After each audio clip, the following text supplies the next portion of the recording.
আজ কিছু সিনেমা নিয়ে কথা বলছি, ওয়েস্টার্ন হরর সিনেমা নিয়ে। এটা একটি মানে অন্য ধরনের জনার আমি নিজে আবিষ্কার করেছি বলা যায়।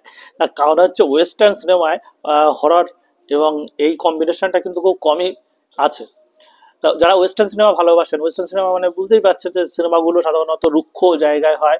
হ্যাঁ, সাধারণত লোকেরা টুপি টুপি বেশ এরকম ধরনের কিছু এটা পরে, এবং এই ধরনের ওয়েস্টার্ন সিনেমা প্রচুর হয়, এখনো হয়। তো এর মধ্যে আমি কিছু হরর সিনেমা রেখেছি যেগুলো আপনি দেখতে পারেন। ফার্স্ট যে সিনেমাটার আমি নাম বলছি, এটা এশিয়ান সিনেমা।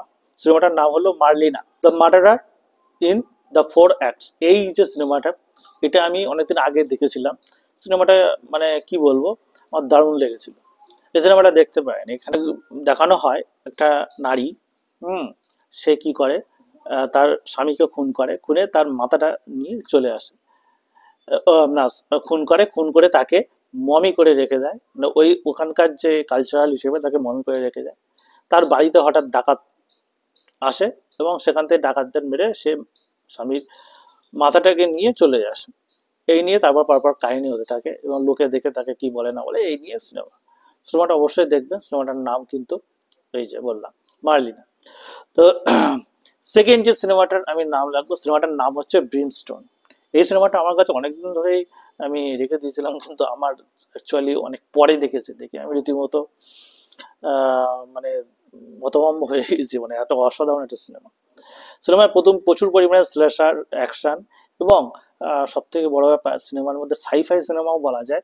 হ্যাঁ, আবার স্পিরিচুয়াল এই ধরনের জিনিসগুলো কিন্তু প্রচুর পরিমাণে আছে। কিট হ্যারিংটন আছে, গাই পিয়ার্স আছে। হ্যাঁ, বড় বড় নাম রয়েছে। সিনেমার সম্পর্কে আমি তেমন কিছু বলবো না, এটি আপনি দেখুন, দেখলে বুঝতে পারবেন। সিনেমাটা দেখার পরে আমার মানে কি মনে হয়েছিল, মানে মনে হয় যে এরকম ধরনের সিনেমা আমি আগে খুব কমই দেখেছি। এবং অলৌকিক, অলৌকিক, ওয়েস্টার্ন, হরর, এই ধরনের তিনটের মিক্স কম্বিনেশন মানে খুব কমই আছে এরকম ধরনের সিনেমা। তো দেখতে পারেন অবশ্যই। এবং এক নম্বরে যে সিনেমাটার নাম আমি রাখবো, সেটার নাম হচ্ছে পোনটামা। মানে কার্ট রাসেলের সিনেমা। আমি মানে সিনেমাটা দেখে সত্যিকারের কথা এত অসাধারণ লেগেছিল, এত অসাধারণ লেগেছিল, কি বলবো। সিনেমাটায় হচ্ছে ভেতরে দেখানো হয় এমন একটা এলাকায় যেখানে কিছু মানে আর কি ওয়েস্টার্ন, মানে ওরকম ধরনের যেরকম রুক্ষ মরুভূমি জাতীয় এলাকায়, সেখানে কিছু নরখাদকরা আসে এবং কয়েকজন মানুষকে হত্যা করে।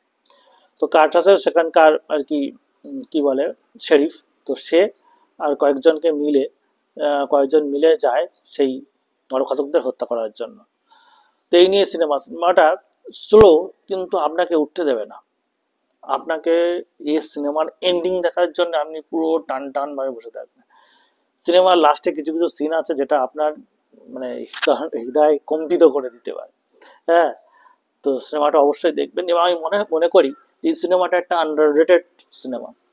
হ্যাঁ, সিনেমাটা সবার দেখা উচিত। যাই হোক, সিনেমা নিয়ে এরকম আরো অনেক ধরনের খবর পাওয়ার জন্য অবশ্যই লাইক, সাবস্ক্রাইব এবং ফলো করতে ভুলবেন না।